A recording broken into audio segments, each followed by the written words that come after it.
Comment dessiner une girafe rapidement et facilement sans aucun niveau de dessin? Bonjour à toutes et à tous, ici Céline pour apprendre le dessin en douceur. Alors je vous explique tout dans quelques instants. Alors si vous découvrez la chaîne, n'oubliez pas de vous abonner et d'enclencher la cloche pour ne pas rater les prochaines vidéos.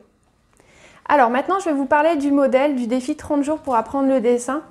Donc une girafe, donc c'est le modèle du jour 5. Donc à premier abord comme ça a l'air hyper compliqué. Je peux vous dire que non, c'est pas du tout compliqué, il suffit juste de bien observer pour bien comprendre. Donc je vais vous expliquer tout dans un instant.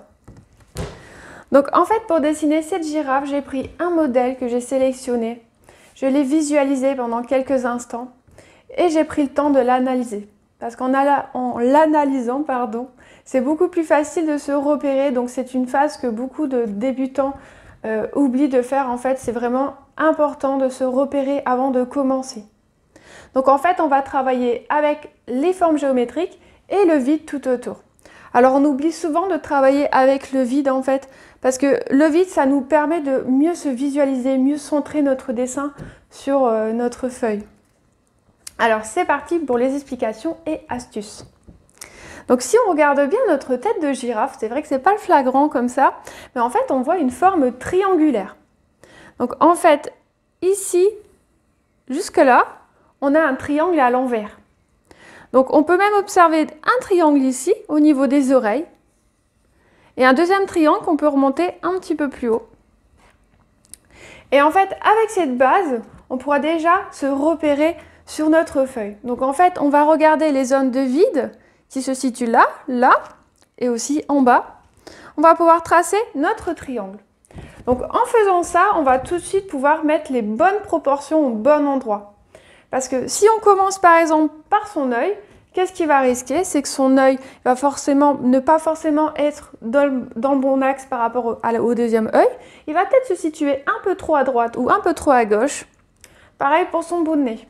Donc c'est une technique parmi tant d'autres, mais celle-là, je pense que niveau débutant, elle est idéale. Alors, donc une fois qu'on a repéré les triangles à l'intérieur de la tête, en fait, là, on va observer pour son petit bout de nez un cercle. Et donc là, pour ses cornes, en fait, on peut visualiser qu'il y a deux rectangles. Donc une fois qu'on a visualisé, on va pouvoir venir tout doucement tracer sur sa feuille. Donc avec un petit crayon de bois très léger, on va venir tracer nos formes rectangulaires pour pouvoir les gommer après. Donc une fois qu'on a tracé ces formes rectangulaires, on va venir se reculer au niveau de son dessin pour bien prendre le temps d'observer. Comme ça, on va voir si le volume est bien situé sur la feuille et ça sera plus simple pour nous de rectifier après. Ce sera plus facile de venir tout de suite mettre la base sur la feuille. Comme ça, on va voir au niveau du volume. Et comme ça, tu verras que ton niveau de dessin va exploser, il va vraiment avancer à une folle allure. Donc une fois que c'est fait, une fois qu'on a bien fait nos formes géométriques, en fait, on va pouvoir venir détailler et créer à l'intérieur. Donc on va créer les oreilles, les cornes, le petit bout de nez, les petites narines. Et au niveau de son axe, on se repère bien par rapport au centre et par rapport aux détails qu'on peut trouver à l'intérieur. Donc pour les yeux, moi en fait, j'ai tracé un trait au-dessus, un trait en dessous. Pour faire le regard, je me suis éloignée de ma feuille et c'est comme ça que j'ai pu visualiser si oui ou non le regard semblait proportionnel à mon sujet de base. Et une fois que c'est fait, en fait, on a juste à venir s'amuser à détailler les petits détails à l'intérieur. Donc si jamais on s'est un peu trompé, on prend sa gomme et on recommence jusqu'à temps qu'on a les détails qui nous conviennent. Et une fois que c'est fait, c'est optionnel, on peut venir s'amuser à créer les ombres. Donc on va du plus clair au plus foncé. Donc pour le clair, on laisse quelques zones un petit peu blanches. On prend son estampe et on vient réaccentuer avec son crayon de plus en plus fort. Donc il existe plusieurs types de modèles de crayons. Mais comme là c'est un défi 30 jours pour apprendre l'esquisse, on ne se prend pas la tête. On prend un petit crayon simplement et on dessine et on esquisse. Donc après pour le détail, pour plus d'informations, je te renvoie vers les liens du bas. Donc pour mon site, il y aura plus de détails à l'intérieur. Voilà, donc c'est vraiment une méthode facile, axée pour tout le monde, que ce soit niveau intermédiaire, niveau débutant. Moi j'ai un niveau de dessin qui est correct, hein, parce que j'utilise souvent la méthode déquadrillage.